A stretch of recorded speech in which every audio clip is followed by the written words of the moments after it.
నమ్మకం విశ్వాసాన్ని నిలబెట్టేలా సీఎం చంద్రబాబు మంత్రివర్గ విస్తరణ చేపట్టారని తెలుగు యువత రాష్ట్ర ప్రధాన కార్యదర్శి రవినాయుడు అన్నారు. సీఎం ముందు చెప్పినట్లుగా మెగా డీఎస్సీపై మొదటి సంతకం చేయడాన్ని నిరుద్యోగులు స్వాగతిస్తున్నారని అన్నారు. ల్యాండ్ టైటిలింగ్ యాక్ట్ రద్దుతో రాష్ట్ర ప్రజలు సంతోషంగా ఉన్నారని ఆయన అన్నారు. చంద్రబాబు అంటేనే ఒక విజన్ అన్నారు. మొదటి రోజు నుంచే చంద్రబాబు పాలనలో మార్పు కనిపిస్తుందన్నారు.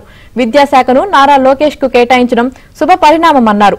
ప్రత్యేక హోదాపై మాజీ సీఎం జగన్ మాట్లాడటం విడ్డూరంగా ఉందన్నారు. ఎలక్ట్రానిక్ అండ్ ప్రింట్ మీడియా వారికి చంద్రబాబు గారు ముఖ్యమంత్రి అవుతూనే చంద్రబాబు గారి మీద ప్రజలు ఏ నమ్మకం అయితే పెట్టుకున్నారో, ప్రజలు ఏ విశ్వాసం అయితే చూపించారో ఆ విశ్వాసాన్ని, ఆ నమ్మకాన్ని నిలబెట్టుకునేలాగా క్యాబినెట్ విస్తరణ అయితేమి, తర్వాత మొదటి రోజే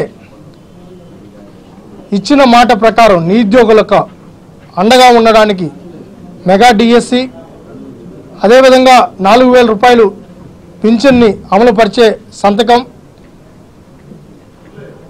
అదేవిధంగా అన్నా క్యాంటీన్కి సంబంధించి,